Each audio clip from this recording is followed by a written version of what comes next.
Au cœur de la tribu des Igbo, au sud-est du Nigeria, vivait un guerrier redoutable nommé Odom. Grand et imposant, il avait la peau d'un noir d'ébène, des muscles bien définis, et des yeux perçants couleur miel, qui lui donnaient une aura de mystère et de puissance.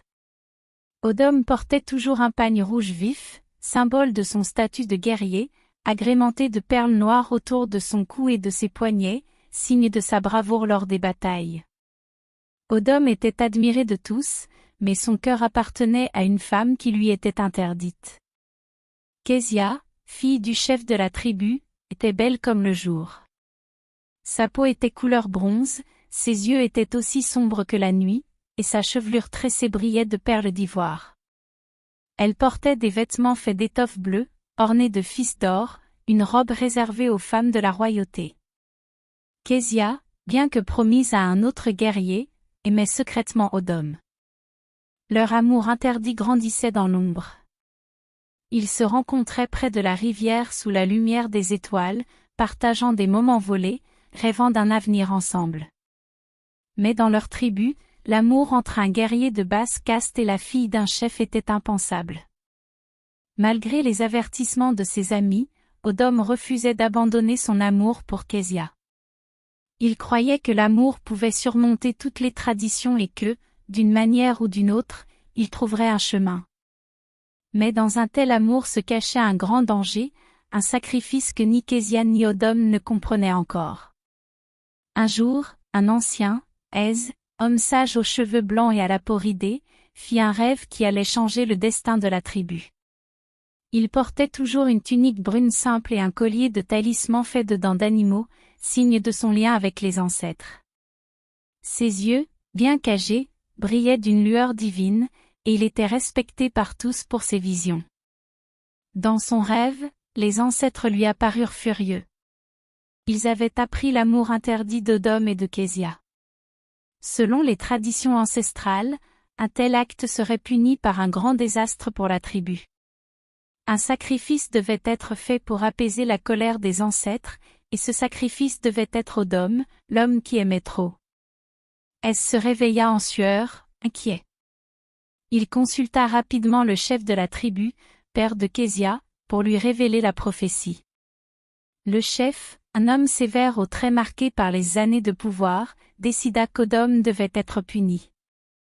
Mais il ne voulait pas perdre son meilleur guerrier. Il fit alors un pacte secret avec Ez. Si Odom acceptait de quitter Kezia et de ne plus jamais la voir, la colère des ancêtres serait apaisée sans que sa vie soit sacrifiée. Le lendemain, le chef convoqua Odom et lui expliqua la prophétie. Odom, avec son visage marqué de tourments, se retrouva face à un dilemme impossible. Devait-il abandonner l'amour de sa vie pour sauver la tribu, ou continuer à défier les règles ancestrales au péril de sa propre existence?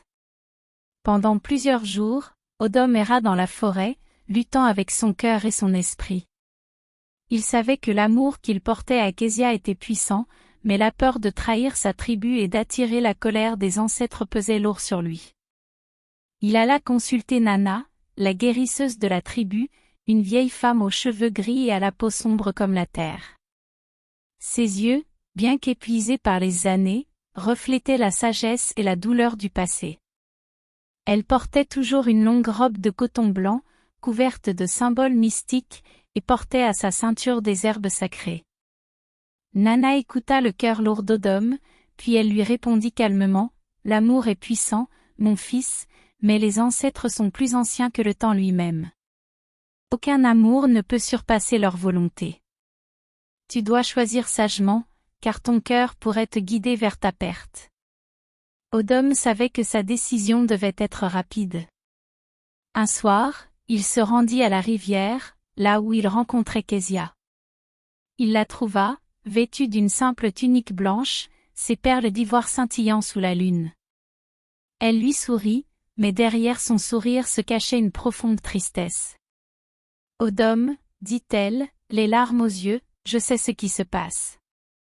Je ne peux pas te demander de choisir entre moi et ta tribu.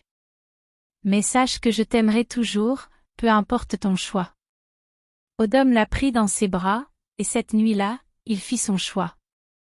Pour l'amour qu'il portait à Késia et pour la survie de sa tribu, il accepta le pacte proposé par le chef.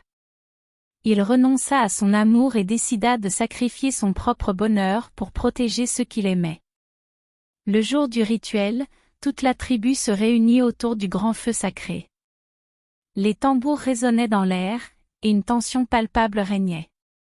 Odom, vêtu de blanc, le visage grave, se tenait devant Ez, qui portait un masque ancestral en bois, symbole de la justice des ancêtres. Le chef, fier mais le cœur lourd, observa silencieusement. Késia, quant à elle, regardait de loin, les yeux remplis de larmes. Odom s'agenouilla devant Ez, prêt à accepter son destin. Mais au dernier moment, quelque chose d'étrange se produisit. Les ancêtres, touchés par son sacrifice et son amour pour sa tribu, lui accordèrent leur clémence.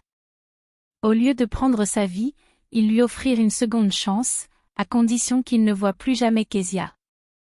Odom, le cœur brisé, accepta cette condition. Il quitta la tribu, devenu un homme seul, errant dans la forêt, loin de ceux qu'il avait aimés. Mais son sacrifice devint une légende, et les générations futures se souvinrent de lui comme du guerrier qui avait tout donné pour l'amour et la survie de son peuple. L'amour est une force puissante, mais parfois, les plus grands sacrifices sont nécessaires pour protéger ceux que l'on aime. La véritable grandeur réside dans l'altruisme et la capacité à renoncer à son propre bonheur pour le bien des autres.